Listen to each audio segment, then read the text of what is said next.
Pra que dinheiro se ela não me dá bola? Em casa de batuqueiro, quem fala alto é viola. Pode ir, Cacá?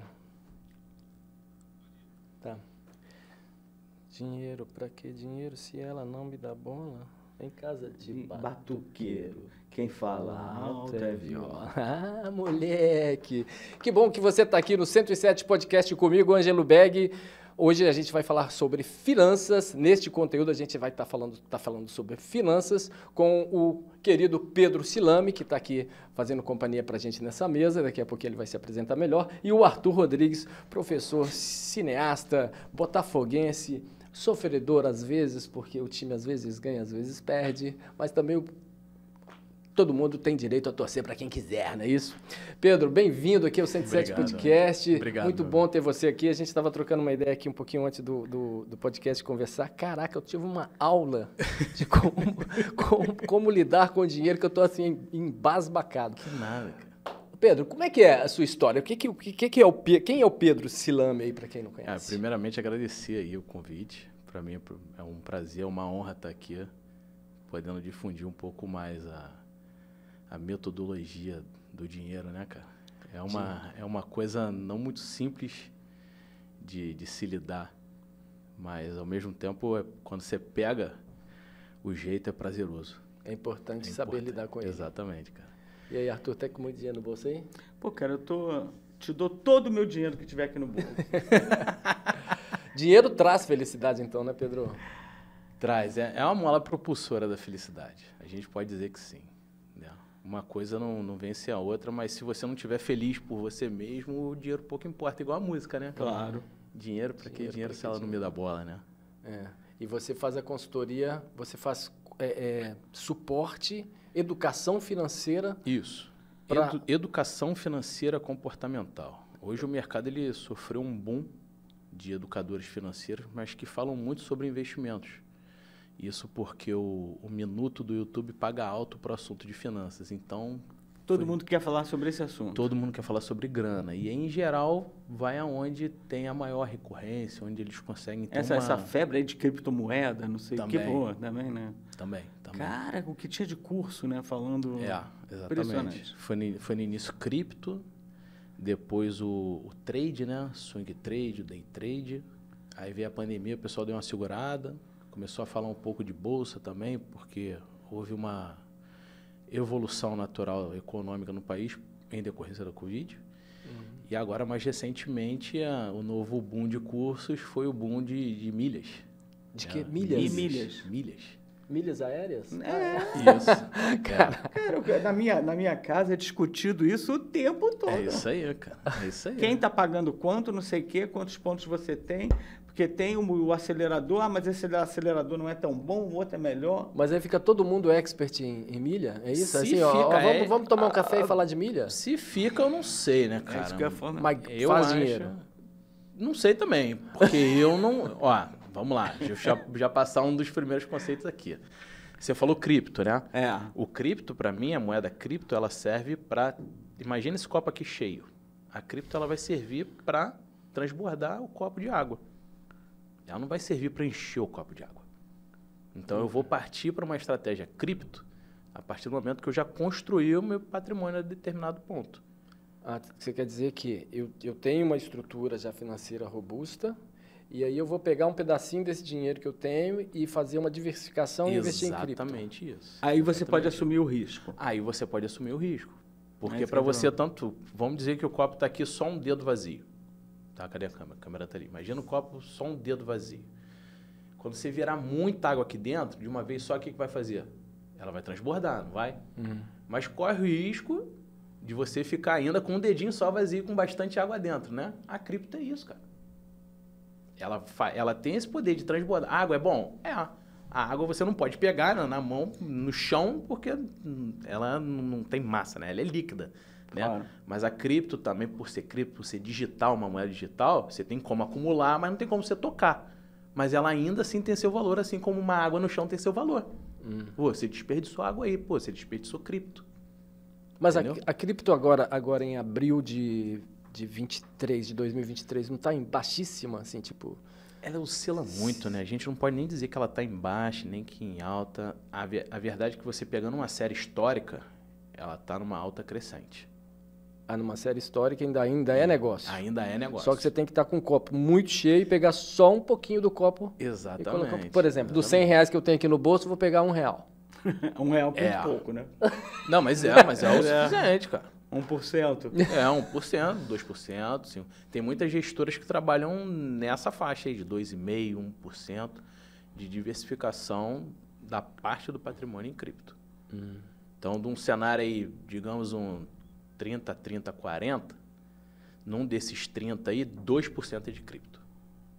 Não entendi. O que é o 30, 30, 40? Digamos, já vamos partir aqui do pressuposto que a gente vai montar uma carteira de investimentos. Ah, tá. Então, todo mundo precisa ter a sua reserva. Do 100zinho aqui, 30 para um lado, 30 para o outro e 40 para o outro. Isso. 40 é da reserva. Da reserva. Isso. 30, 30 é uma diversificação um pouquinho maior e uma diversificação, uma exposição de alto risco, digamos assim. Traduzindo em nomes de mercado, seria uma coisa tipo multimercado, que é o mercado de commodities, petróleo, dólar, câmbio, e os outros 30 seriam o mercado de ações. 2% de um 30 de um desses 2,30 faz sentido você alocar em cripto. Certo. Entendeu? Porque já é 60% ali do teu patrimônio de alto risco, entendeu? Mas aí é que tá, você até faz essa alocação, mas a periodicidade que você vai avaliar o crescimento daquela tua base ali, daquele teu risco associado, não pode ser numa janela mínima de 5 anos, cara. Ah, mas então, é muito tempo, hein, cara? É muito tempo, é? É muito tempo. Muito tempo. Assim, para uma construção patrimonial, quando você olha para trás, demorei 30 anos para comprar meu apartamento financiado, para quitar meu apartamento. 5 anos não é nada, né, bicho? É, verdade. Então, mas para quem está com 50, 60 anos nas costas, começar a investir nisso agora, vou fazer nisso na próxima encarnação. 5 anos é pouco tempo, cara. Pô, vamos lá, não, a idade porque... média do homem brasileiro é 90 anos. Tu ainda tem mais 40. Tu tem 3/4 de vida ainda. 3/4 de vida não, 1/4 de vida. Tá, e aí você aposta para daqui a 5 anos você ter resultado. Se der tudo certo, você vai curtir lá com... Entendi. É isso aí, entendeu? Doideira. E quem sabe, quem é melhor investidor? É mulher ou homem? Mulher. Ah, é? A mulher tem uma tendência natural a tomar decisões financeiras mais calmas. Mulheres? Mulheres. Inclusive para gerir, né?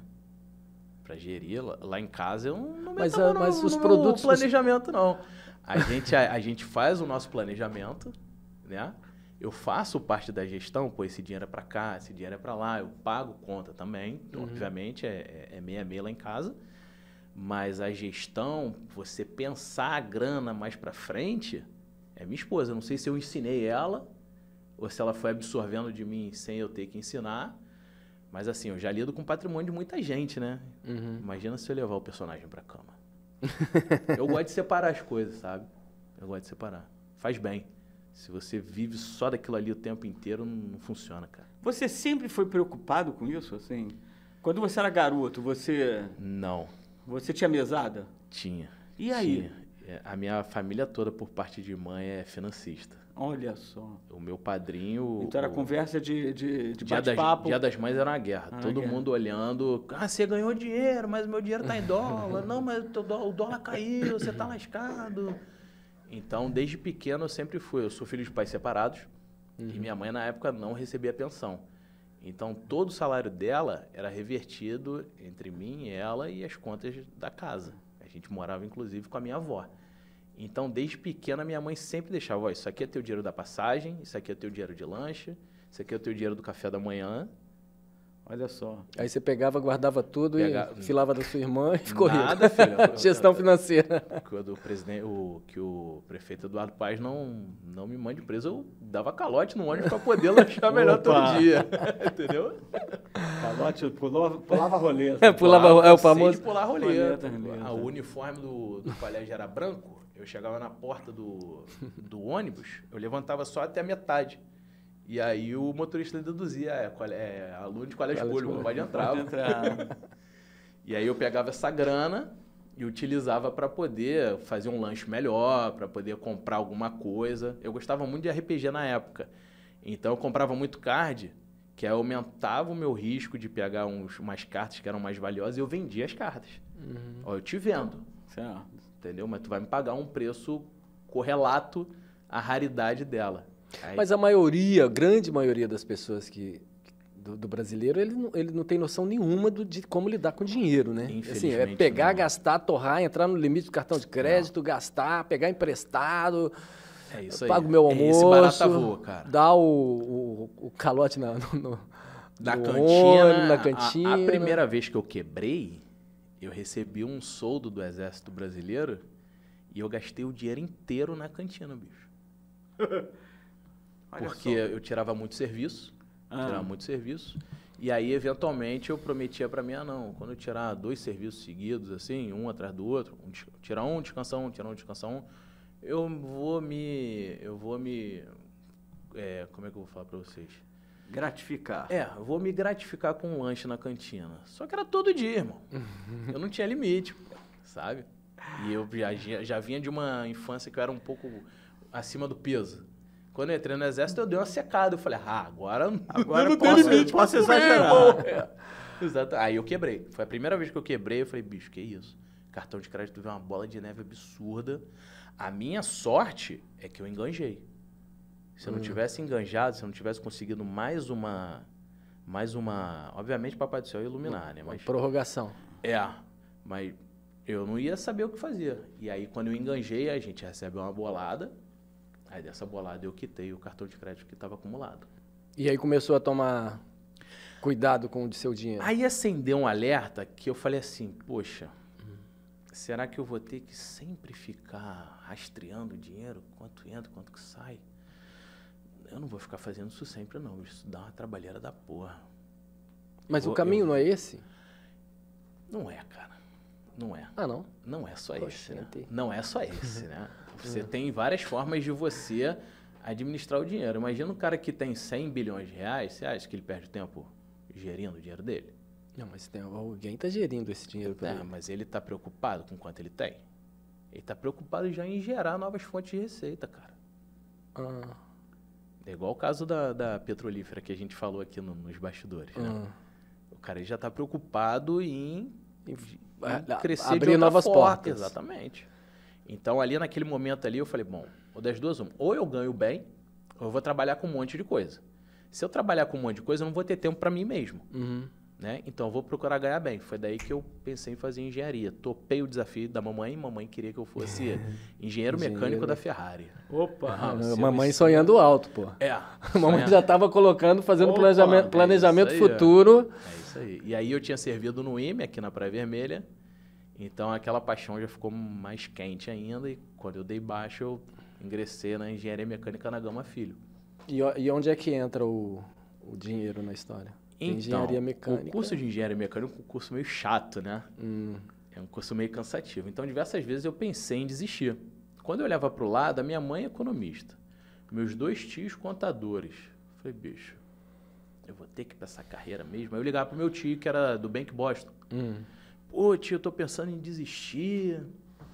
Ele, não, Pedro, não desiste não, cara.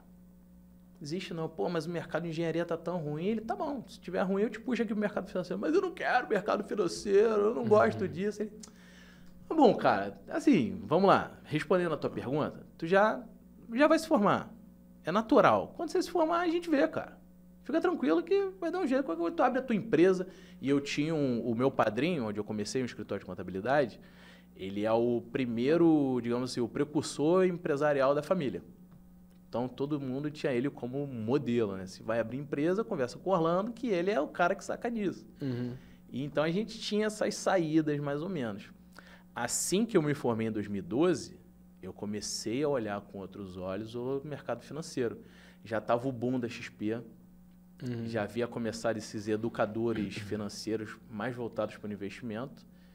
E aí eu comecei a atender planejamento financeiro, autônomo, conversando com muita gente, cuidava do dinheiro do cunhado, do colega que era mais próximo, da vovó, da sogra. Então, comecei a ter mais intimidade com o dinheiro alheio, ou seja, ajudando as pessoas a tomarem decisões financeiras. Mas era meramente planejamento. Mas você tinha referências na família né? Muitas referências na família.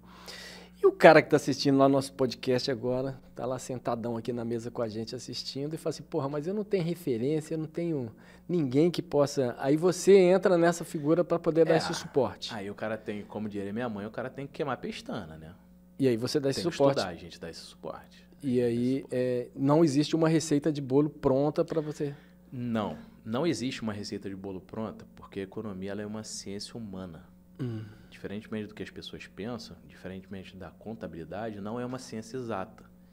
Então, cada ser humano vai ter uma perspectiva de dinheiro diferente. Tem que saber lidar com ele. Tem que saber lidar com ele. E o meu papel é modular as tomadas de decisão dos meus clientes perante tudo que ele viveu, tudo que ele vivenciou, todas as tomadas de decisão que ele já teve até aquele dia ali que ele Mas como é que você aborda isso com a pessoa? Você chega para mim aqui, Ângelo, como é que foi sua vida? Como é que, onde você nasceu? Como é que é a sua A primeira reunião nossa, ela é bem chata. Parece aquela reunião de consultório nutricionista. Anamnese. É uma anamnese. O nome certo é esse, é uma anamnese. É tipo nutricionista. Pô, mas o que tu comeu na infância? O que você comeu? O que você não gosta disso? Teu paladar infantil.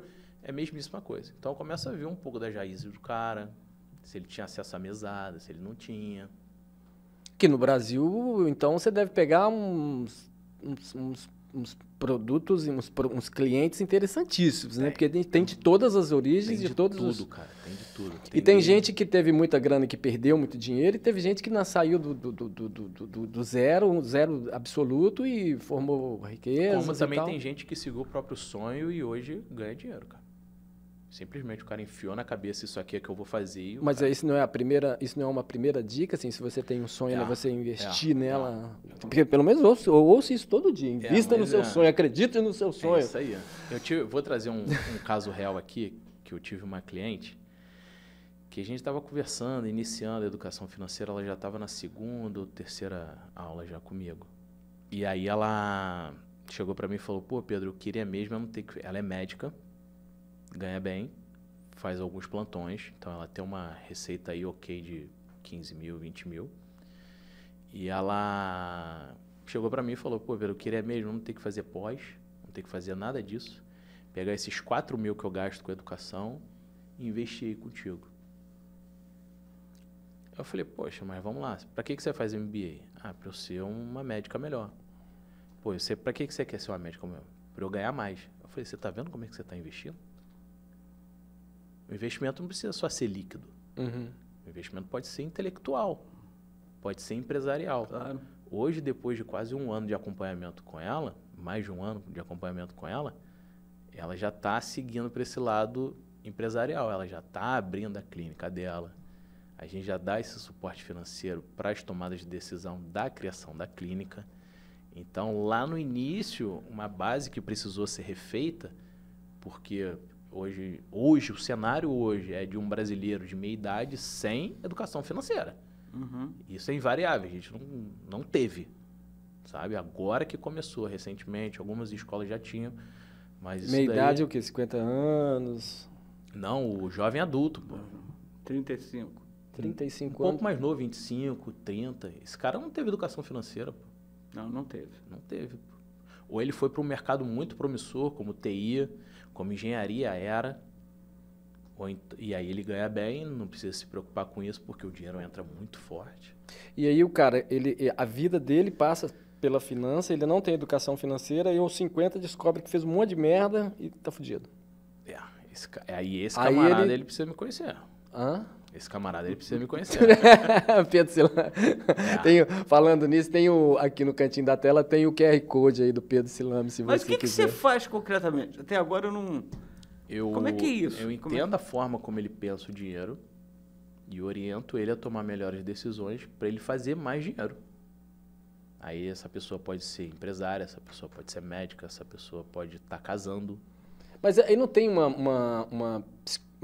na sua equipe tem uma psicóloga que acompanha, porque você tem um psicólogo voltado para terapia comportamental cognitiva, que é a nossa mola mestre, é sentar, conversar, debater como é que é a vida do cara e ajudar ele a tomar melhores decisões. Resumidamente, muito raso é isso. Agora, tem psicólogo, pedagogo focado em ancestralidade, que a gente chama de constelação sistêmica. Esse profissional, ele avalia toda a ancestralidade dele, pai, avô, tataravô, e a gente começa a descobrir algumas coisas que influenciam a tomada de decisão financeira dele Hoje é resultado de tudo isso que veio e que, de repente, ele está usando o dinheiro de uma forma errada ou não está sabendo achar o caminho para fazer o dinheiro, porque Pela ele tem toda uma referência. da família, né? É isso, é a cultura familiar. A cultura familiar determina demais. Por quê?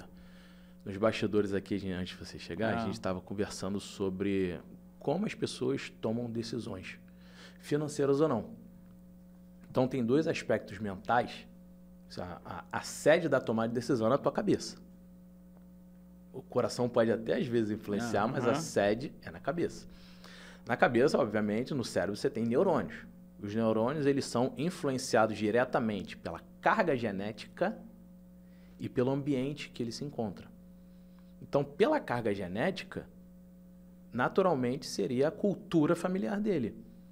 E se ele não sai de casa, se ele demora os últimos adultos, digamos assim, a última geração que está casando tarde, ele vive sob a influência do mesmo meio durante muito tempo. Rapaz, eu nunca tinha parado para pensar nisso, sabia? Mas é interessante esse conceito por isso mesmo. Que eu tô falando, por isso que eu tô falando, Mas que a recurso está aqui no cantinho da tela para você entender mais. Por isso que a terapia cognitiva, ela ajuda, porque ela ajuda o paciente a se expor.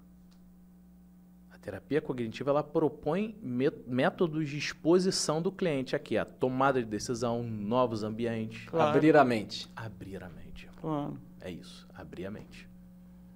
E abrir o bolso, né? Como é que você vai receber muito dinheiro se teu bolso é pequenininho? Sim. Sabe? E a pessoa, tipo, ela precisa partir dela esse interesse. Não adianta você chegar para mim e falar assim, Ângelo, você precisa abrir a mente porque você vai ganhar dinheiro. Eu preciso mudar a minha forma de entender que eu enxergo as coisas, eu fui rotulado ao longo da vida de uma forma que sempre o dinheiro para mim está à frente das coisas que eu preciso fazer. Isso acontece muito, tá? Isso acontece muito. Eu preciso fazer isso para ganhar dinheiro, quando na verdade eu preciso fazer isso e Sabe vou onde ganhar isso está dinheiro. muito presente? Gerente de banco. Gerente de banco é bicho para ficar focado na grana. Ele ganha muito dinheiro, ele não vê que ele está ganhando muito dinheiro. E de repente a vida dele é só dinheiro. E ele não usa a vida. Ele não usa a vida, cara. Aí ele tá brigando com mulher. Aí no coquetel da empresa ele tá traindo a mulher dele. Sabe? Ele tá sempre pensando o meio de fazer dinheiro, mas ele não sabe ele não sabe usufruir, cara. Do dinheiro. Tem uma frase, a galera, pô, Pedrão, mas é isso então, né? Não é importante o quanto eu ganho, mas como eu gasto, não. Como você usufrui da tua grana. Se tu parte do pressuposto que a prioridade que você dá para ele, né? Exatamente. Se você partir do pressuposto que tu vai gastar o dinheiro, tu já tá errado, cara. Você vai usufruir, cara. Quando tu bebe água, você bebe água ou você gasta água? Você bebe a água, cara. Você usufrui dela, sabe? E a grana, o dinheiro... Mas a tendência não é você virar escravo, assim, pelo menos a gente ouve, eu sou escravo do dinheiro, eu sou escravo Boa do pergunta. dinheiro. Eu sou... Belíssima pergunta. Tem gente que se torna escravo realmente. Do dinheiro. E aí tem aquele ditado, né? E não é feliz, mesmo com dinheiro, não tá feliz. Não é feliz, é um mesmo cara rancoroso e ele quer impor isso nas próximas gerações, né? Eu criei isso, eu fiz a empresa dessa forma e você tem que levar isso adiante porque é a tua família, é o teu patrimônio. Aí... Se bobear, ele ouviu lá no começo da carreira dele isso também. Cara. E aí ele tá passando para frente e vai passando. É para você ver como a ancestralidade faz sentido, né? Porque é a cultura familiar que vem sendo propagada e os caras só pensam em grana.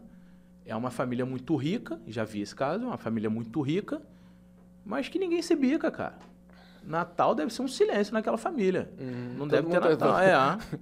Fulano tá me fudendo. Tá me fudendo. Por isso que eu faço um trabalho específico com empresas familiares e você tem realmente estatísticas de que a maioria das empresas familiares não chegam na terceira geração.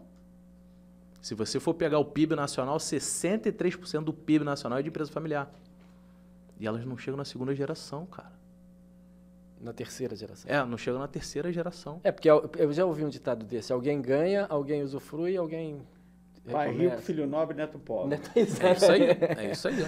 Mas às vezes até o neto quer ser pobre. Sabe por quê? Porque ele honra o avô que começou do zero. E ele quer construir do zero. Ele quer fazer a história do jeito dele. Só que a carga genética impede ele, né?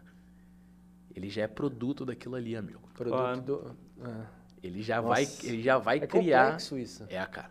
Até juntar essa teia demorou muito tempo. Mas aí você lidar com esse modelo de família hoje que tem o dinheiro que sabe como gastar, ou que não sabe como gastar, ou que você só quer multiplicar, é relativamente fácil se você pegar o outro lado, assim, aquela pessoa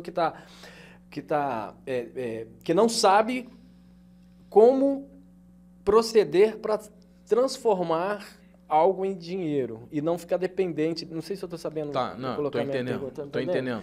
Eu preciso construir alguma coisa, mas eu não sei como construir. Eu quero construir, mas não sei como construir. Em geral, o que você está me falando é uma estrutura de uma empresa que tem, 3 sócios que são irmãos e eles querem que o negócio continue a prosperar, mas eles não querem tocar no business.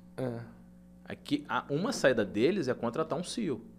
Contratar um diretor executivo. Mas eles vão continuar com a mesma mentalidade. Não, cada um segue a sua vida, pô. Aquilo ali já está pagando dividendos mesmo, já está injetando dinheiro neles. O que eles precisam é ter um bom corpo diretivo. E isso a gente faz também. Eles precisam contratar um CEO, eles contratam a gente como um diretor financeiro compartilhado, e aí vão dizer que essa empresa, dos 3 sócios irmãos, que está contratando um presidente para a empresa deles e um diretor financeiro, ele contrata a minha equipe ou contrata a mim mesmo. Obviamente, eu acompanho desde o início, né? Mas eu já fico vedado a trabalhar com uma outra empresa do ramo de café. Eu não posso mais, porque gera conflito de interesse. Entendeu? Mas ele pode muito bem contratar um diretor de marketing. Pode muito bem contratar um diretor de RH. Entendeu? Aliás, 2 políticas muito presentes, uma é a cultura das pessoas dentro de uma empresa, seja ela familiar ou não, e a cultura financeira dentro da empresa. Eu já tive muitos empresários que começaram a crescer, começaram a criar equipe de qualquer forma, e aí começou a agitar a equipe do tipo, vocês vão ser pagos por produtividade. Acho que, beleza, pô, é mensal.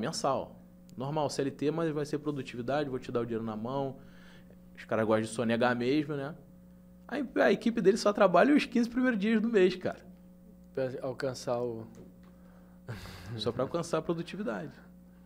Aí quando o cara tá cheio de dinheiro no bolso, ele agora não precisa mais trabalhar não. Mês que vem eu trabalho de novo. Mas quem é que não tá dormindo? O dono da empresa. O dono da empresa. Quem é que tá dormindo bunda com bunda? O dono da empresa. O que é bunda com bunda? Ele com a mulher, né? Ele não leva o dinheiro para casa, a mulher briga com ele, pô. 300 milhões de problemas em casa e todo mundo na empresa produzindo pela metade. Exatamente, pela metade. Mas se a produtividade for... Agora só falando na produtividade, você está falando de quinzenal, mas se a produtividade fosse mensal, então estaria resolvida a questão? Ou semanal, né? Ou semanal. Não, porque aí o cara estabelece uma meta... O comércio trabalha muito com meta, né? O comércio trabalha muito com meta. Isso, exatamente. Uma coisa é você ser orientado a resultado, outra coisa é ser orientado a meta. A meta eu acho que é um indicador disciplinador. Porque você tem uma meta macro e dali você vai explodir ela para algumas ações que são micros. E isso você leva para o tático, você leva para o teu cotidiano. Por exemplo, a vida de um corretor de seguros, por exemplo. Isso. Aquele camarada, para alcançar a meta trimestral dele, ele precisa fechar tanto de faturamento. Tanto de faturamento representa 10 clientes. Para eu fechar 10 clientes, eu tenho que ligar para quantos? Eu tenho que ligar para 40 clientes. Isso é uma questão estratégica, né? Agora a gente chega no tático. Para eu conseguir fechar 10 clientes, para eu conseguir conversar com pelo menos 50 clientes, para quantos eu tenho que ligar?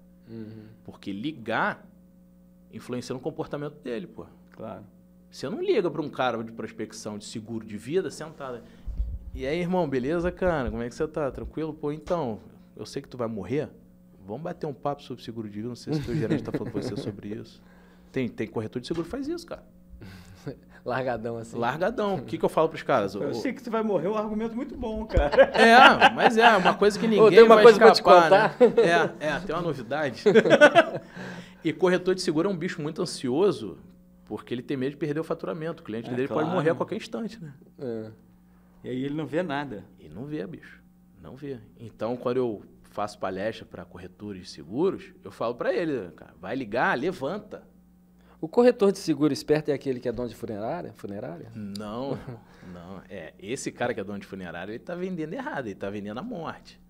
Na real, ele tem que proteger a vida. Mas a única certeza que a gente tem aqui é a vida. Não, eu tenho certeza que eu vou morrer. Não, mas tem certeza, pô? Absoluta. Daqui a pouco a gente passa. Eu acho tão estranho isso, porque eu venho de uma cultura familiar que o pensamento é sempre assim: a morte é problema dos outros. É problema de quem fica. Mas isso é uma cultura brasileira. É muito curioso isso. Mas não tem. Se você sobe um pouquinho, se você chega ali no México já, a cultura do seguro de vida já é mais presente. E aí fica mais fácil do corretor de seguro vender Aí o corretor de seguro mexicano ele já é mais... É mais americanizado. Mais americanizado. Mas você quer ver? Pensa numa estrutura de uma empresa de pelo menos 2 sócios. E aí os caras são super amigos, os caras saem para beber, são sócios, a empresa roda super bem. Da noite pro dia o sócio dele morre. E aí a mulher dele se torna sócia do cara que ficou. E ela começa a puxar todo o dinheiro. Eu quero meu dinheiro, eu quero o dinheiro do meu marido, eu não quero saber de empresa, eu quero dinheiro. Se ele tem um seguro de vida, ele fala, toma o seu dinheiro, filho. Claro. Então, por isso que a gente não vende a morte, né? A gente vende a solução, cara. A gente tem que ensinar o corretor a vender a solução. Entendeu? Entendi. Obviamente, até o próprio cara que está contratando seguro de vida corre o risco de morrer, né? Sem dúvida. Mas... O Brasil hoje é um Brasil de pessoas sem dinheiro. Né? As pessoas lidam ali, correm atrás para poder pagar a conta no final do mês. Endividadas, pior do que sem dinheiro. Isso. Endividadas. E elas estão sabendo lidar com esse medo, com essa angústia de estar sem grana, de estar com uma perspectiva. Pelo menos eu acho que a perspectiva está mudando, não sei, nesse Brasil de 2023. Mas como é que você tem deparado com... Em geral, a percepção da dívida ela é muito ruim. E eu vou explicar por quê. Isso rende. O brasileiro não sabe gerenciar a dívida. E é cultural, né? Porque o português chegou aqui e falou, ó, eu vou te dar esse presente aqui, mas eu vou querer essa terra. Então, desde o início, as nossas gerações miscigenadas dos portugueses com os índios foi ensinada ao escambo, né? A troca. Mas a troca, ela sempre foi em troca de uma dívida. Mas eu vou te dar isso aqui, mas você vai me dar a terra. Mas você vai me dar aquilo. Obviamente, quando você olha para trás, você vê que isso é uma relação muito ruim, né? Muito perigosa, muito desgastante. Então, quando o brasileiro ele admite uma dívida, ele não se permite crescer. E hoje uma empresa ela só cresce com uma dívida saudável. Tudo bem, mas ele tem que... Por mais... Ele precisa saber da dívida e saber lidar com ela também, né? E aí volta lá naquela minha pergunta. As pessoas tendem a ficar angustiadas com o endividamento. E como lidar com isso? Eu acho que o primeiro passo é entender, traduzir a dívida em números e ver o que pode ser feito no curto prazo. Essa é a estratégia. Agora, o tático é você tentar dormir bem, criar novas fontes de receita, buscar ajuda com pessoas mais próximas, com familiares que não estejam na mesma situação com a sua, ligar para o gerente do banco e negociar aqueles juros ali. Porque o gerente do banco está sendo remunerado pelos juros que ele está empurrando na tua dívida. Ele está sendo remunerado para aquilo. Mas ele também não quer te matar, porque aí a conta fecha. Então, aí o cara lá do caixão lá vai... Então nada mais justo dele pelo menos te atender, não é? Ele quer que você continue pagando juros. Exatamente, pô. Claro. Ele não quer estancar você. Ele quer que você seja um cara minimamente saudável para continuar girando aquela dívida ali. Entendeu? Então, a parte estratégica é essa. Entenda o número e cria um plano para você mesmo, para a partir dali você ter ações, ligar para o gerente. Pô, mas você tem que ter uma disciplina que eu acho que brasileiro não tem. Não tem. Aí é que tá. Por isso que a maioria dos brasileiros continuam endividados. Pela falta de disciplina. Eu não digo nem disciplina. Pela falta de rotina. Brasileiro, qualquer pessoa, e eu, graças à neurociência, eu fui laboratório de mim mesmo, quando eu me tornei um cara mais rotineiro, eu comecei a ser um cara muito mais próspero. Quando você começou, você fez a cartilha e seguiu a cartilha ao pé da letra. Exatamente. Eu precisei quebrar pela segunda vez para poder entender. Você quebrou quantas vezes? 3 vezes. Ah, então cara. tá bom. Ainda tô na O Lincoln também, né? O presidente Lincoln também. 3 vezes antes de ser presidente. É isso aí. É isso aí. Então, eu quebrei 3 vezes. Continue. Quebre 3 vezes. Exatamente. E aí eu comecei a trazer as dúvidas para mim mesmo, né? E a partir do momento eu topei não ter mais o advento da dúvida, digamos assim. Sim. Eu cheguei para mim e falei, eu não vou mais errar. Mas você tem uma experiência com esporte muito forte, né, na tua vida. Então essa autodisciplina também está totalmente ligada a isso, né? Você sabe por quê? Não, por quê? Porque a atividade física é um hábito angular. A partir do momento que você começa a introduzir na sua rotina hábitos angulares, a tua tendência é você ficar cada vez mais rotineiro, cada vez mais disciplinado, independente da arte marcial. Eu hoje pratico jiu-jitsu, pratico uma arte marcial que preconiza a disciplina, mas poderia ser kitesurf, windsurf, porque todo o meu redor de um hábito angular vai ser favorecido. Quando eu pratico exercício físico, eu tomo banho melhor. Quando eu pratico exercício físico, eu bebo mais água. Quando eu pratico exercício físico, eu me alimento melhor. Pô, tem um caso de um dos meus mentores que ele era fumante. E ele falou, pô, não aguento mais essa vida. Eu desço do ponto de ônibus, eu ando 200 km, já fico ofegante. Vou começar a correr. Ele gostou tanto da corrida que ele falou, cara, eu vou largar o cigarro, cara. Pois é, mas e como mudar o hábito? Tem algumas formas.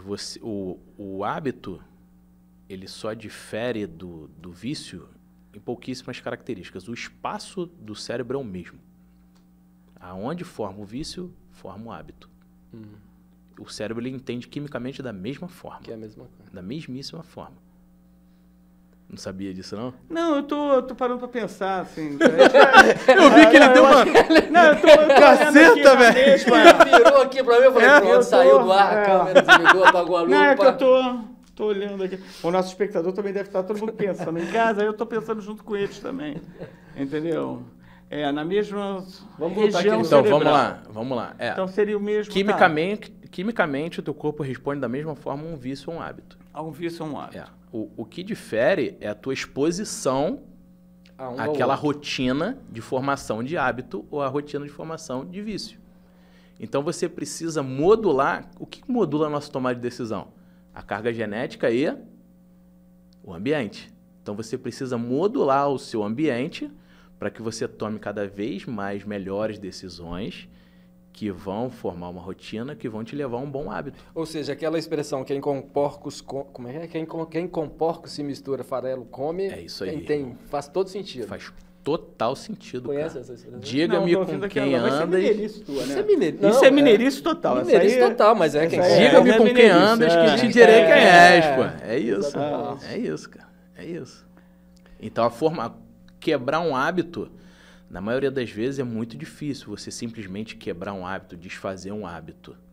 O ideal é que você sobreponha um outro hábito em cima daquele hábito que você quer abandonar. Trocar o cigarro por natação. Exatamente. E se expor à natação, porque não basta você parar de fumar... E falar que vai nadar amanhã. Você tem que ter constância, cara. Você tem que ter repetição. Regularidade é o segredo. Exatamente. E isso se aplica nas finanças também. Gastar menos do que ganha. Exatamente. Pensar antes de gastar. Não usar o cartão de crédito porque o gerente do banco... Já teve um cliente que eu falei na primeira reunião, ele tem muita dificuldade com cartão de crédito. Beleza, a nossa próxima reunião vai ser presencial. Tá bom? Beleza. Ele falou o quê? Desculpa. Eu tenho dificuldade com cartão de crédito, que não sei o quê. Eu falei, cara, meu preço é X... Vamos fazer uma reunião? Vamos. Então, vamos acertar as contas e a próxima reunião eu quero presencial, beleza? Beleza, vamos num café que eu me amarro aqui, não sei o quê, beleza. Eu falei, vamos sim, cara, onde é que é? Limpanema. E fomos. Chegando lá, é natural, né? A pessoa vai, tira as coisas de cima da mesa, bota a carteira dele, eu vi assim, entreaberta, né? Eu falei, e aí, cara, qual é o cartão aí que te dá dor de cabeça? Aí ele, pô, esse cartão aqui, não, ele tinha só um. A sorte dele é que ele tinha só um. É esse aqui. Eu falei, posso dar uma olhada? Qual o vencimento?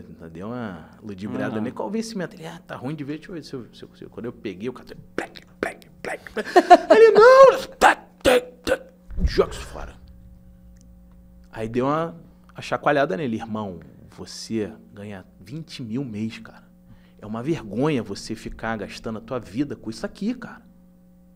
É uma vergonha. Você precisa dar um stop. Um stop nisso, sabe? Um stop loss mesmo, sabe? E a partir daqui é vida nova, irmão. Aí você começa a ver, né? Funcionário público, estudou pra caramba pra passar pro cargo de Receita Federal que ele tava. Afundado em dívida, eu falei, irmão, você estudou 2 anos só pra estudar e passou. Tu é inteligente, cara. Tu só tá se deixando levar pelo meio. O meu papel aqui é criar um ritual pra você voltar a trazer esse camarada lá que entrou na Receita Federal, pô. Tu é um cara inteligente, cara. Por que tá torrando dinheiro com cartão de crédito, pô? Ele começou a chorar na minha frente. Aí eu vi que o ritual funcionou, porque doeu. Quando chora, é porque doeu, irmão. Claro. E o cara se ligou, ele voltou lá. Ele, puta que pode crer, cara. Eu que tô fazendo errado. Eu que tô fazendo errado, sabe? E a partir dali eu começo a... Por isso que eu falo que eu gosto de clientes em construção ou reconstrução patrimonial. Porque o meu papel, a partir daquele momento ali que eu desvinculei ele da dívida, daquela bola de neve, eu comecei a fazer com que ele pudesse se reconstruir. Em 6 meses ele estava liberado, cara. Sabe? Mas o hábito da cafeteria mudou? Não, hoje ele continua frequentando a mesma cafeteria, mas só que com mais... Paga no cash. Agora ele paga no dinheiro. Ou ele pegou outro cartão com limite menor, né? Alguma coisa assim e tal. Mas a história do cartão de crédito é trágica, né? O cartão de crédito é trágico. Pô, cara, vamos lá. E o gerente do banco, ele é super seu amigo, ainda mais se você tiver 2 ou 3 cartões com limite... Que isso, ainda te empurra um juros de 8% ao mês no cheque especial, cara. Tem rentabilidade, cara. Vamos trazer uma conta aqui. A rentabilidade básica que a gente consegue hoje no mercado é de em torno de 14%, 13%, 12%, aproximadamente 1% ao ano. 1% ao mês, né? Cara, a rentabilidade do banco no cheque especial contigo é 8%. Por isso que o banco, absurdo. De trimestre em trimestre, bate recorde de lucro. É claro. E aí, quando você falou, pô, ainda está muito distante, né? O que você faz, né? E aí, o meu papel, muitas vezes, é de mostrar para os caras a regra do jogo. No macro e no micro. Claro. Cara, se você tem dificuldade em gastar cartão de crédito, vamos quebrar esse cartão de crédito. Pois é. Agora, no começo de 2023, estava esse discurso aí, né? Não sei quando que esse podcast vai ser visto, mas estava uma discussão sobre isso, né? Sobre as taxas de juros no Brasil, que eram absurdos, que o banco ganhava dinheiro e que não sobrava dinheiro, e que o empréstimo era muito caro. E você consegue... Como pode ser revertida essa situação que o Brasil enfrenta, né? O único país do mundo que tem uma taxa de juros hoje, 2023, nessa altura, e que acaba caindo na conta de todo mundo aqui, porque é assim que funciona. Você acha que isso algum dia muda? Estamos falando agora de 2050. Tá. Eu acho que muda. Otimista, tá vendo? Então legal isso. Nós estamos em 2050. Eu acho que muda. Porque, e aí por questões históricas realmente, numa série de 5 mil anos atrás, os humanos que povoam as Américas são os humanos que tiveram uma carga maior de dopamina no cérebro. Naturalmente, um cérebro mais dopaminado é um cérebro mais exposto à inovação. E a gente está chegando numa época de inovação. Eu não sou analista do Banco Central para dizer se a taxa de juros está correta ou não. O pouco da análise que eu vi é que a taxa de juros tinha que ser na casa dos 20 e pouco. Ainda assim, e por achar que vai ter solução, eu não acho que a solução vai ser rápida. Porque a gente vai precisar passar por um processo de reindustrialização via inovação do mercado produtor nacional. Hoje a gente tem um mercado nacional que ele é prioritariamente agro. E aí por isso que 60 e poucos % do PIB nacional é de empresa familiar e o agro é família. Então a gente vai precisar desenvolver novas fontes de receitas nacionais por intermédio da inovação, que não são somente o agro, mas que isso no futuro de 2050, como você falou, eu acredito que vai fazer total diferença. Será que em 2050 a gente vai assistir esse podcast? Pois caraca, o Pedro tinha... Não, o pior é que hoje eu estava aquele papo, mas o dólar cair não é bom? Depende, para o agronegócio... Para o agronegócio não é, porque os caras vivem de exportação... Para você ver como um índice isolado, ele não faz muita diferença, né? O dólar desceu. Depende, o que você faz com o dólar? Pois é. Mas a taxa de juros está alta. Depende, o que você faz com a taxa de juros, né? O dinheiro, historicamente, está ficando cada vez mais caro. Naturalmente, hoje o que você compra com R$100 é completamente diferente com o que você comprava com R$100 em 1994. Claro. E aí vai ter uma hora que a gente vai chegar nesse auge, né? Porra, agora eu não consigo comprar centavos com R$100. Será que está na hora de mudar? E até esse ponto chegar, o que vai mudar da indústria nacional? O que rege a cotação de uma moeda no mundo é o seu poderio industrial. Por isso que existem diversas nações mundo afora que alimentam guerras, porque a indústria bélica é uma precursora da moeda. A indústria do petróleo é uma precursora da moeda. Então, são várias indústrias que formam a base da cotação de determinadas moedas. Eu acho que a cripto tem total influência nisso. E assim, se a gente for olhar assim para um ser humano médio, né, ele tem assim momentos de virada nessa conscientização financeira. Um garoto ou uma criança chega numa determinada idade que ele dá um clique para o dinheiro. Existe isso concretamente? Você consegue visualizar isso? Acabou o ensino médio, aí tem outro clique. Acabou a faculdade, tem outro clique. Você falou no casamento. O casamento é um clique também? É um clique. Na questão financeira. É um clique, mas ele dá uma acordada, mas às vezes não... É um clique, mas Nascimento do primeiro filho, sei lá. Cara, isso foi um colega meu que trabalha com e-commerce que falou. Ele já tem um pouco mais de estrada nas costas de empresa do que eu. Ele falou, cara, as melhores empresas que me contrataram, quando eu fui entender as empresas, elas eram oriundas do primeiro filho. O primeiro filho o primeiro filho nasceu, o cara falou, meu irmão, é agora, não tenho o que fazer, eu vou criar a mesma empresa e vamos ver no que dá, a empresa prosperou. Aí então, o cara teve filho só, teve 10 filhos, aí virou... Depende. Silvio Santos é menino. Se a gente for puxar pelo Silvio Santos, né, cara? A empresa é dele, né, cara? Eu queria ter o Silvio Santos como meu cliente, cara. Sabe? Agora, existem esses cliques. Basta o cara cansar para criar o clique dele. E isso aconteceu comigo. Eu cansei de perder dinheiro. Eu cansei de ver o dinheiro esvaindo de qualquer forma. Agora, existem momentos de construção e reconstrução patrimonial. Uma separação pode ser um clique. Mas você não percebe nesse momento casamento, agora? Assim como a separação. Casamento, separação, falecimento dos pais, é clique. Pro cara, agora eu vou ter que olhar para isso, cara. Não, porque agora o problema é teu, né? Agora o problema é meu. É tão comum isso, os pais morrem, aí... Antes o pai resolvia um determinado período. Agora é contigo, né, parceiro? Você é o cara. É péssimo, porque alguns clientes, não é a maioria, alguns vêm e falam, agora eu vou ter que cuidar disso. Eu falei, pô, cara, já tá tudo pronto, velho. Irmão. E isso é em qualquer coisa, né? O vazamento do apartamento de cima que agora chegou na tua... Pô, agora é teu, cara. Agora é teu, cara. Não é teu pai que resolve, não. Exatamente. Agora mas você vê que são desafios que poderiam ter sido mitigados por um mínimo planejamento, né? Claro. E tem muita gente que peca pela falta de planejamento. A maioria, não? Tem até uma letra de música, Deixa a Vida Me Levar, não faz parte da cultura brasileira. Amanhã eu resolvo. Amanhã eu resolvo. Procrastinação e tal. Exatamente isso. Difícil, né? De resolver. Pedro, e reserva financeira, né? O cara... Tô com 20 aninhos aqui, bonitão. Eu não, né? Mas o nosso amigo que está sentado aqui na mesa com a gente.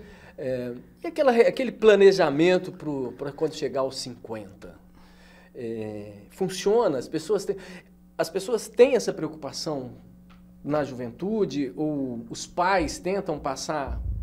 Com 20 anos é difícil, hein, cara? Com 20 anos é difícil. 20 anos 20 é, muito 20 anos difícil. é muito novo demais. É muito Mas difícil é a porque melhor o época jovem... de fazer O cara ainda plano tá... É a melhor época de fazer um plano. eu Como é que chama queria- esse plano que você, de aposentadoria, não? Plano Você vai previdenciário, pagando- planejamento previdenciário. Planejamento de Planejamento terceira previdenciário é 20, 18, 15% do planejamento financeiro de vida dele. Com 20 anos o cara quer gastar o dinheiro do pai. Ou então torrar o próprio dinheiro, que foi o meu caso. Eu ganhava muito bem, na época, no quartel, e eu fui torrando. Eu fui satisfazendo os meus interesses. Então, mas com 20 anos ele está querendo gastar o dinheiro do pai. Mas o ideal não seria ele com 20 anos começar a já fazer uma Sim, reserva? sim. Ele faz errado, então. Se faz errado por conta da cultura do brasileiro, que não tem isso encroado dentro da família. Pô. Então o procedimento seria, eu comecei a fazer um dinheiro, vou reservar aqui O 1%. certo mesmo, cara, se você quer atingir a cultura, você tem que marcar os hábitos. Se você quer modificar a cultura, você tem que agir nos hábitos das pessoas. Então me explica isso melhor. Como é modificar? Vou te dar um exemplo. os Ah, eu quero que o meu filho seja um moleque próspero com 15 anos de idade. Eu vou começar a remunerar ele por toda a boa ação que ele fizer dentro de casa. Pô, deixou cair... Meu filho, eu tô tirando o lixo. Ah, peraí, papai, eu vou abrir a porta pra você. Vai ganhar uma moedinha, pô. Pô, vou ajudar o papai a tirar o lixo. O moleque já tá grande, não precisa nem pedir pra ele tirar o lixo, né, irmão? Isso aí pois A partir do questão momento cultural. que você vai... É cultural, completamente cultural, cara. Mas você só corrige uma situação cultural trazendo novos hábitos. E aí você não precisa destruir o hábito anterior. Porque a criança ali não tem hábito nenhum financeiro. A criança é um HD zerado. Então, se você desde o início... instalar aplicativos de de prosperidade, ele vai fazer muito sentido para ele. Meu filho tem 4 anos e eu começo a liberar uns chocolatinhos lá para ele. Ó, se fizer tem surpresa, hein? Ele já fica esperto, já. Pera aí, papai, que eu vou te ajudar. Mas ele não tende a trabalhar tudo por troca de alguma coisa? De produzir, sei lá? Tem um lado bom e um lado ruim, né? Corre esse risco, né? Os Estados Unidos tem essa situação que é muito curiosa, que é essa recompensa, né? E essa valorização das atividades diárias de uma casa com as crianças, né? E é pago concretamente, não é uma moedinha, não. Não, é pago com É dólar, pago, não é? pago em dólar. Ó, se você tirar o lixo 3 vezes por semana e Vai colocar ganhar, lá fora, isso aí. você vai ganhar $20 por semana. Se você fizer isso, lavar o carro, você vai ganhar... Não sei. Mas Então, se você for impressionante ver, isso, vamos trazer isso para a mentalidade empreendedora. Quanto mais fontes de receita, quanto mais atividades eu faço dentro de casa, mais eu ganho dinheiro. Então, quanto novas fontes de receita eu estiver construindo, quanto mais formas de ajudar em casa eu estou construindo, mais eu vou ser próspero. Mas isso não leva lá naquele começo do podcast que a gente estava falando de ser escravo do dinheiro? Ele não passa a trabalhar? Não, ele é escravo do hábito dele. Ele é escravo dele mesmo. Do hábito dele de querer sempre fazer coisas novas para ganhar mais dinheiro. Entendeu? Ele não está botando dinheiro na frente. Ele está botando o hábito dele. O que eu preciso fazer para ter mais dinheiro? O dinheiro é uma consequência, não é uma causa. A causa é o hábito.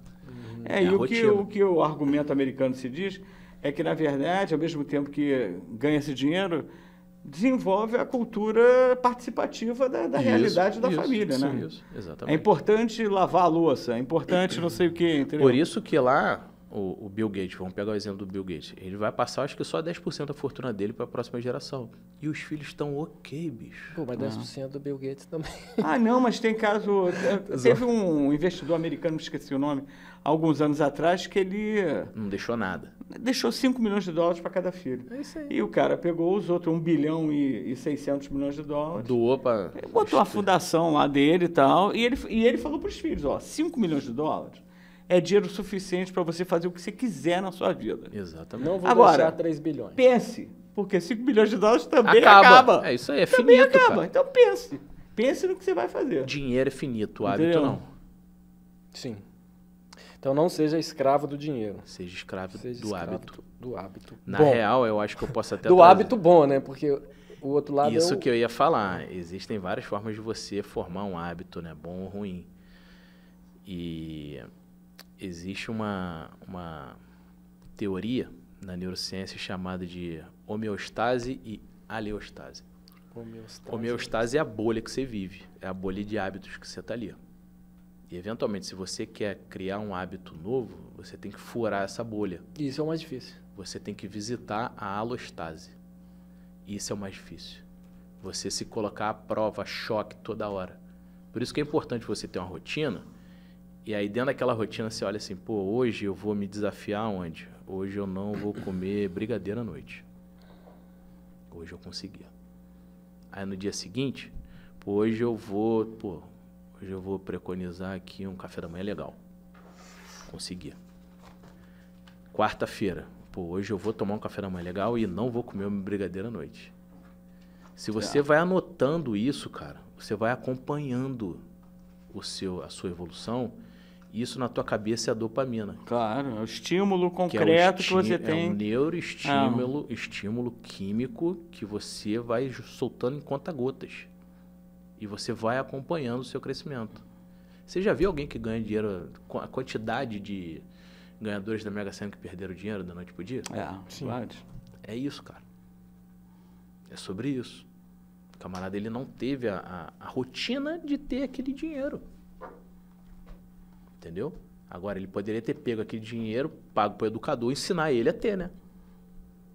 Não tô nem fazendo propaganda minha, mas, sabe? Claro. É uma parte do que ele faz.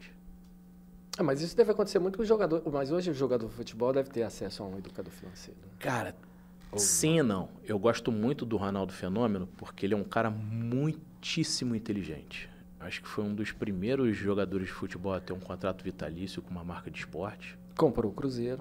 Comprou o Cruzeiro, Real Valladolid, né? Ou é o Zaragoza. Da Espanha. Ele comprou um time da Espanha. Pô, o cara jogou nos maiores rivais, no Barcelona e no Milan, no Barcelona e no Real Madrid, no Milan e na Inter. Ele foi fazendo o nome dele. Quando ele aposentou dos gramados, ele tem uma empresa de marketing, ele tem uma agenciadora de jogadores. Eu acho que ele já é sócio, em parte, da Nike. E ele tem hoje uma gestora de recursos, cara. Ele tem uma empresa que cuida financeiramente da carreira de cada atleta. Pois é, mas essas figuras também, acredito que eles acabam sendo, eles têm a visibilidade que têm e acaba chamando a atenção de pessoas que têm interesse naquele produto, que ele é um produto, né? Isso. O Ronaldo Fenômeno, o 107 Podcast pode virar um produto. Pode. Muito rentável. E aí pessoas que têm interesse nesse produto enxergam nele grande potencial. Que não acontecia há 20, 30 anos atrás com os jogadores de futebol, muito poucas pessoas tinham acesso a isso. Né? Esse mundo mudou, esse mundo hoje está muito mais acessível para qualquer um. A Ângelo Beg pode virar uma marca, Arthur Rodrigues um produto, e alguém enxergar nisso um produto que dá muito dinheiro. Uma estratégia, né? Fazer uma estratégia muito bem feita. Né? E a partir daí, Anitta, é só ele estar com a mente preparada. Exatamente. Para poder, é só ele estar com o bolso devidamente aberto para receber essa grana toda. Eu acho que o caso da Anitta cai por aí também, né? A Anitta fez um planejamento da vida dela, uma coisa assim muito louco, né, cara? O Arthur, a Anitta foi estagiária de compras da Vale, amigo. Ela estudou muito para estar ali. Ela de boba não tem nada. Aquela mulher é muito inteligente. Ela muito sabe inteligente. Cada passo que ela dá, ela sabe, cara. Ela exatamente o que você está falando, cada passo. Às vezes você vê a Anitta e fala, pô, mas ela vai se meter nisso aí? Aí daqui a pouco aquilo ali estoura, entendeu? É impressionante. É impressionante, cara. A sacação dela de, eu não vou competir com uma cantora americana em inglês. Não é isso. Não é isso, cara. Não me interessa isso. O que eu canto? Eu canto bem isso, em português? Cara. Eu tenho condição de cantar bem em espanhol? Eu tenho um mercado latino absurdo que eu posso entrar e ser a cantora número 1. É isso aí. Pra que eu vou querer ser a cantora número 1 em não, inglês? E se ela, que eu nunca vou conseguir ser. Não, então, mas digamos, mas ela já foi a top 1, tá? Cantando em inglês, tá? Mas ela construiu isso. Isso, né? Mas é isso que eu acho legal. É isso, é a construção. É a construção, cara. Eu vou por aqui primeiro. Vou caminhar esse caminho, porque esse aqui eu consigo. Isso aí. Entendeu? Então e tomar boas decisões. Você vê que ela começou a decolar quando ela trocou a produtora dela, né? Não sei. Ela teve uma produtora que tava, não sei, não posso dizer se estava sugando ou não, Mas a virada de chave, pelo menos de quem tá de fora aqui, a virada de chave dela foi no Bang. Naquela música Bang que ela apareceu, e o produtor daquele clipe foi o produtor da Madonna. Ela se cercou dos melhores. Ambiente, irmão. É aí que eu quero chegar. Ambiente, ela cara. Se cercou dos melhores ou os melhores enxergaram nela um grande potencial? As duas coisas, cara. Não adianta você ser... Porque assim, eu acredito assim, que deve existir zilhões de Anitas aí que não estão cercadas de pessoas com potencial de Mas com catapultar. certeza essas pessoas estão acomodadas no local que elas estão. Você não pode ser o mais... Será, cara? Você não pode ser o mais inteligente da mesa, cara. Não pode, irmão. Nunca, jamais, em tempo algum, você pode ser o mais malandro, o mais inteligente, o mais esperto da mesa. Você sempre tem que ser o mais bobo do teu ambiente. Porque o ambiente vai te modular para cima. Isso a gente chama no mercado empresarial de oxigenação empresarial. Você tem que se oxigenar. Se você frequenta os mesmos lugares que você sempre frequentou, tem alguma coisa errada. Eu me lembro quando eu jogava ping-pong, eu joguei muito bem. Eu joguei muito bem, mas eu não gostava de jogar com a galera que jogava igual a mim. Eu só queria jogar com os caras mais velhos que jogavam melhor que eu. É isso, cara. Mas era exatamente isso, cara. Parte da galera ficava feliz porque ganhou o jogo. Eu falei, pô, mas ganhou um jogo de mal aqui pra gente. Eu preferia perder de pouco pra galera mais velha. Que eu sentia que eu tava, né? Exatamente. Pro pessoal de casa não entender que eu tô sendo prepotente, é importante você modular o teu ambiente que você tá hoje localizado. Por mais que você vá... Não, mas pode falar olhando pra ele mesmo que ele tá te vendo aqui. Não, tô falando pra vocês também. Por mais que vocês vão subindo de vida, acompanhando o crescimento do patrimônio de vocês, é importante vocês também entenderem de onde vocês veio, de onde vocês vieram. Um caso prático desse é o Rick Chester. Conte essa história. Rick Chester é o vendedor de água aqui de Copacabana. O cara morava na Mangueira. Que fez um vídeo. Fez um vídeo explicando como é que ele tinha lucro de aproximadamente 300% em uma simples operação de venda de água. Sim, da água. Pô, tu entra no Instagram do cara, o cara de 60 em 60 dias, o cara vai vender água no sinal de novo. Mas não é uma estratégia de marketing? Também, mas é ele revisitando as energias que ele tem. É ele revisitando aquilo que ele foi formado. É ele visitando a base dele. Entendeu? Ou seja, é ele honrando aquilo que ele criou, independente de se alguém ter criado ou não. E o cara é mineiro também. Os mineiros vão dominar o mundo, bicho. Tô te falando, cara. É isso aí. Sabe? Então é importante você saber onde você está chegando, mas você também entender de onde você veio, do que você é feito, do que você é formado. Porque se acontecer alguma coisa lá na frente, você vai saber reconstruir tudo de novo, cara. E isso, eu falo por mim mesmo ainda na época que eu era engenheiro. Eu trabalhava numa repartição pública, para não falar nomes, eu trabalhava numa repartição pública e eu era responsável pelo desenho, projeto de refrigeração de escolas. E eu já tinha visitado umas 3 ou 4 escolas, já tinha feito desenho de 3 ou 4 refeitórios. E aí, da noite pro dia, todos os desenhos que eu tinha subido pro Drive sumiram. Eu falei, ué, cadê? Aí um colega de repartição que era muito próximo me dava carona, o Mário. Pedrão, deletaram. Os caras não te querem aqui. Repartição pública é assim, cara. Bem-vindo à vida. Caraca. Aí ele falou, tu tem rastreabilidade do que você fez? Eu falei, tenho. Voltei lá na minha fonte, onde eu aprendi, liguei para as pessoas que eu desenhei tudo de novo e agora fui mais malandro, né? Criei um backup comigo, sabe? Claro. Então, por que eu dei esse exemplo? É para você saber onde estão suas origens, onde você aprendeu. Porque se acontecer alguma coisa lá na frente, você vai ter que aprender a se virar de novo, cara. Sim. Com certeza. É isso, cara. E vamos falar um pouquinho de diversificação. A gente falou já ao longo do processo aí, eu acho que a gente falou um pouquinho de diversificação, mas assim, pô, o Rick lá ganhou uma grana, o Ronaldinho lá ganhou uma grana, diversificou, o Rick lá deve estar diversificando, né? Águas saborizadas e tal. E aí, como é que é esse processo de diversificar, de fazer reserva e de criptomoeda? Você chega lá no seu cliente novo lá e vamos diversificar esse dinheirinho aqui. Como é que funciona isso na prática? Fala de novo aí. Quem é que vai diversificar? O seu cliente. O meu cliente. O meu cliente, ele tem que entender dele mesmo primeiro. Saber do que ele é capaz.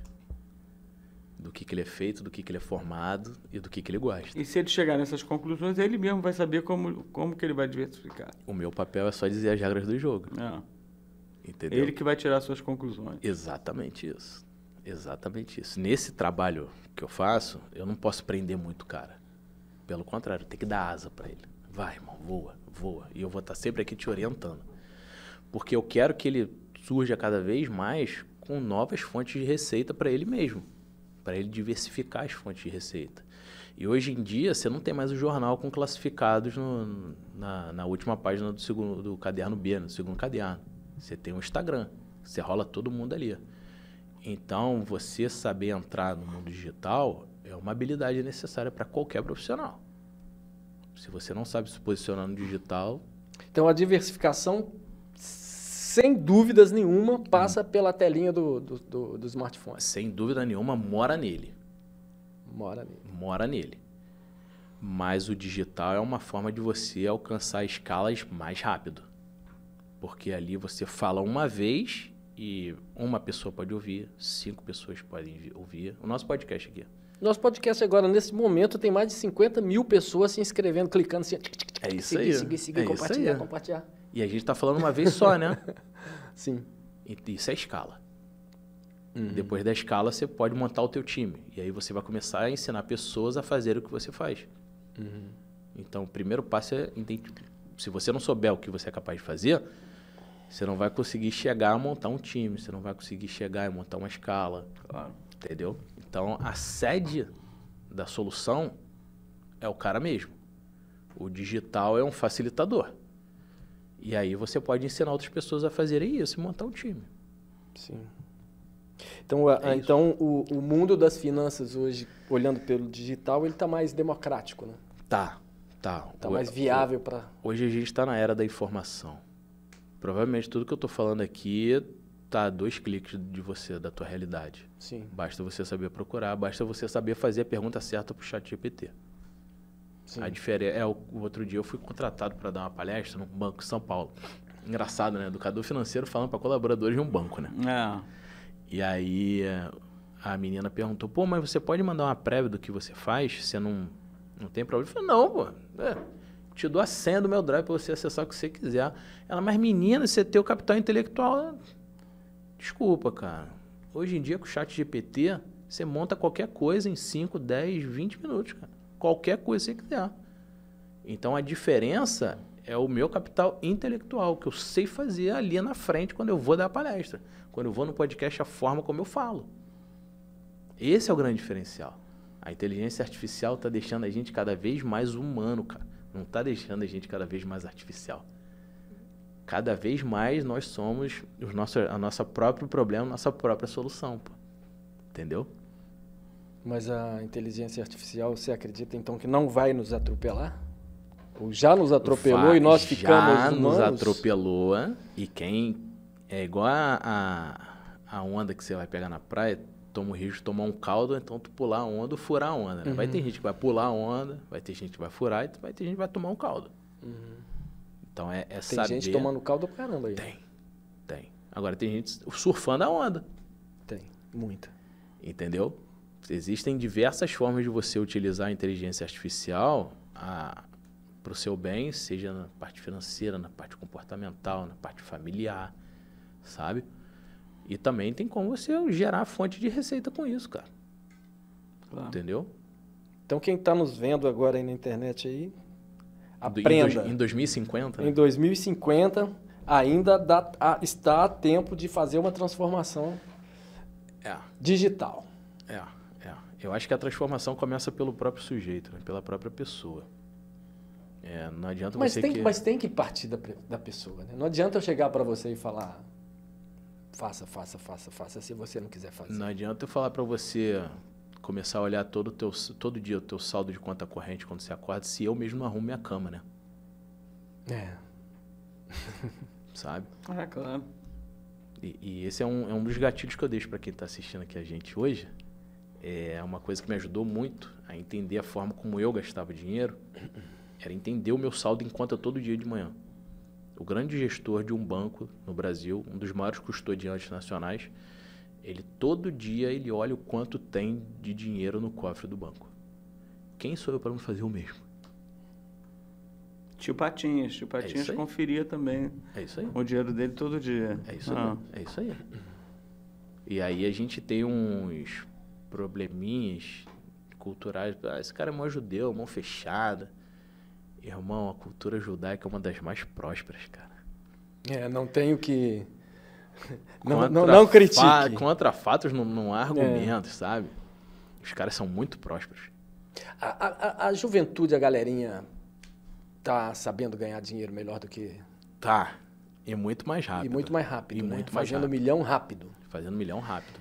Justamente por conta da expansão digital. E a era da informação que a gente está também.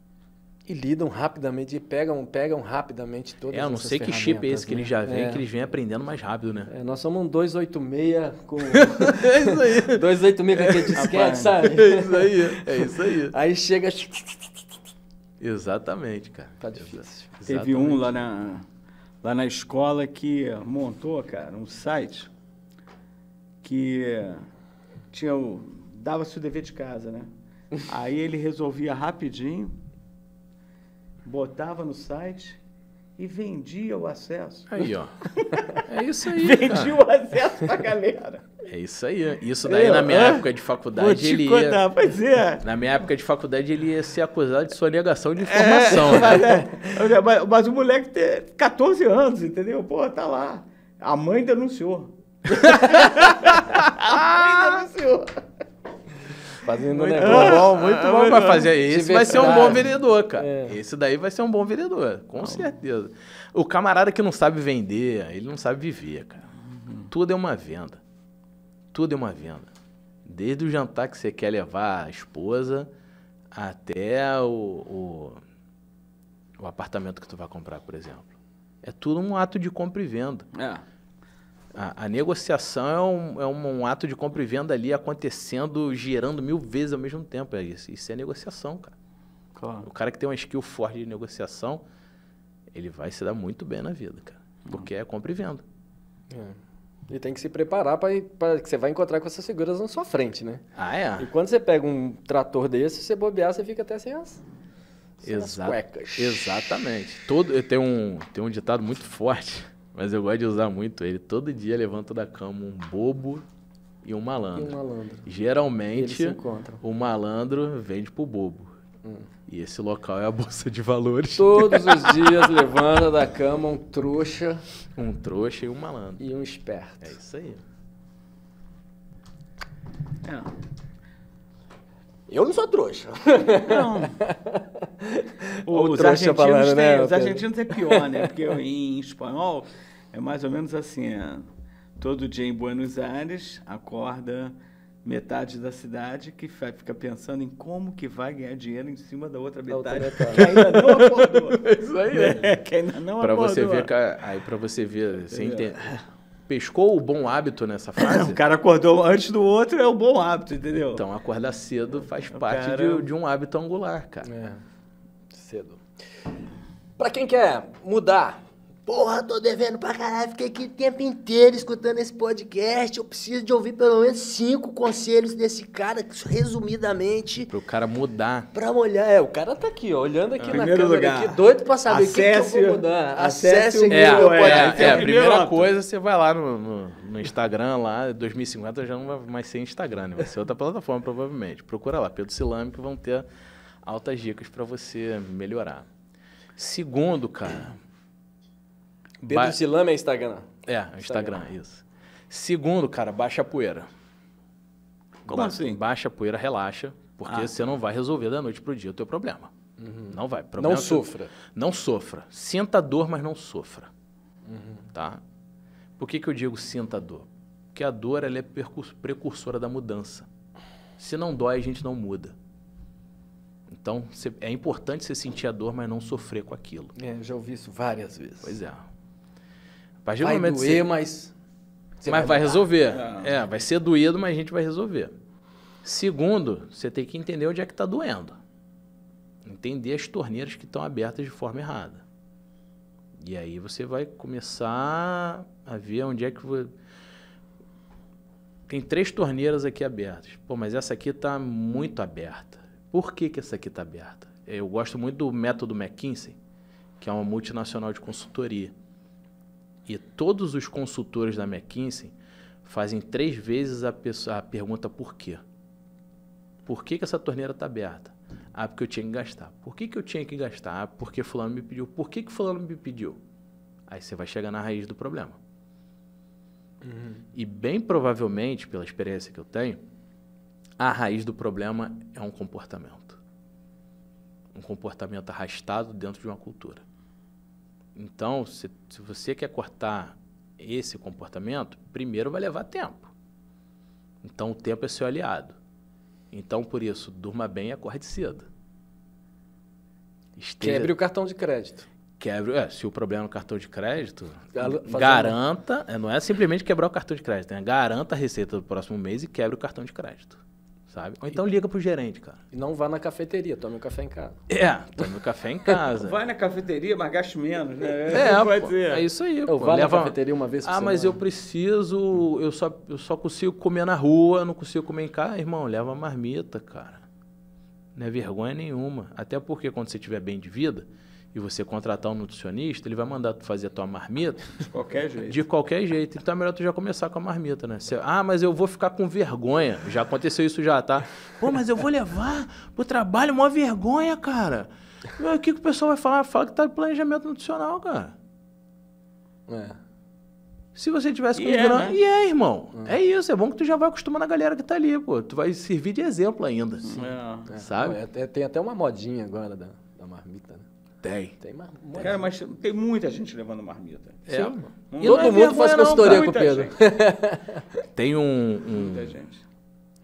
Tem uma frase que eu gosto de dizer, que antes de ser, você precisa parecer ser. Quando você transparece aquilo ali, você aumenta a tua credibilidade adjacente.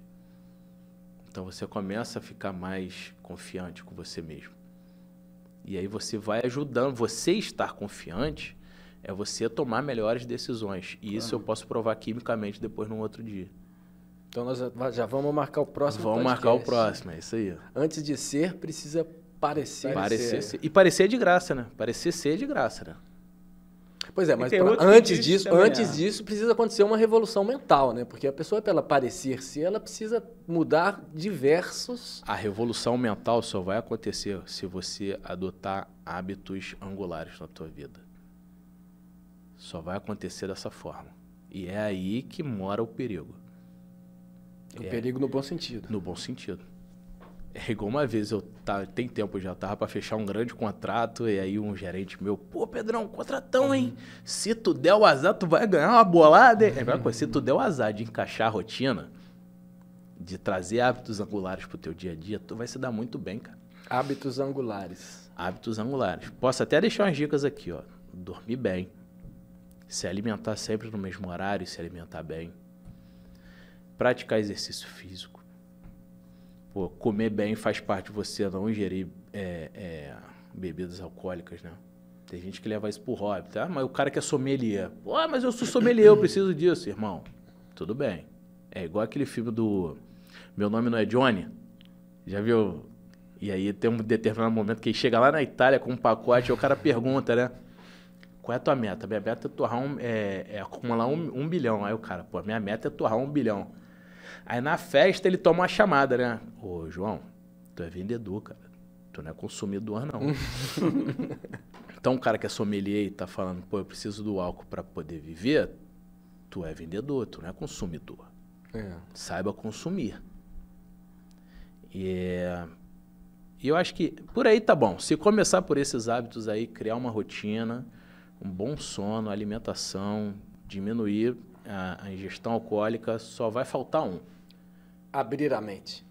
Psicólogo, amigo. Psicólogo é uma das coisas que mais fez eu virar a minha cabeça para a prosperidade. Atenção, você que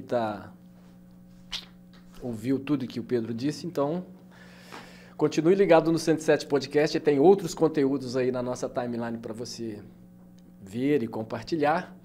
E, enfim, se gostou desse conteúdo também, já compartilhe ele para nós, que aí você vai estar contribuindo aqui com o 107 Podcast. Quero te agradecer, Pedro, porque a gente chegou aqui no nosso finalzinho do 107 Podcast de hoje. Eu que agradeço a oportunidade de vir aqui, mostrar para vocês um pouco do que eu faço, poder contribuir com a cultura do brasileiro, né? De ter uma mentalidade mais próspera, né? E deixar um recado pro pessoal que está em casa, acreditem em vocês mesmos, que nós somos, cada um de nós, o nosso problema e a nossa solução. A solução não está no vizinho, né? Está em nós mesmos. Exatamente.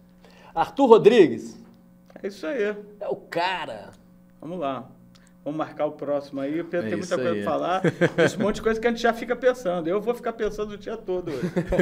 É isso aí. 107 Podcast acabou. Muito obrigado por ficar até aqui com a gente. Valeu. E aí, gostou?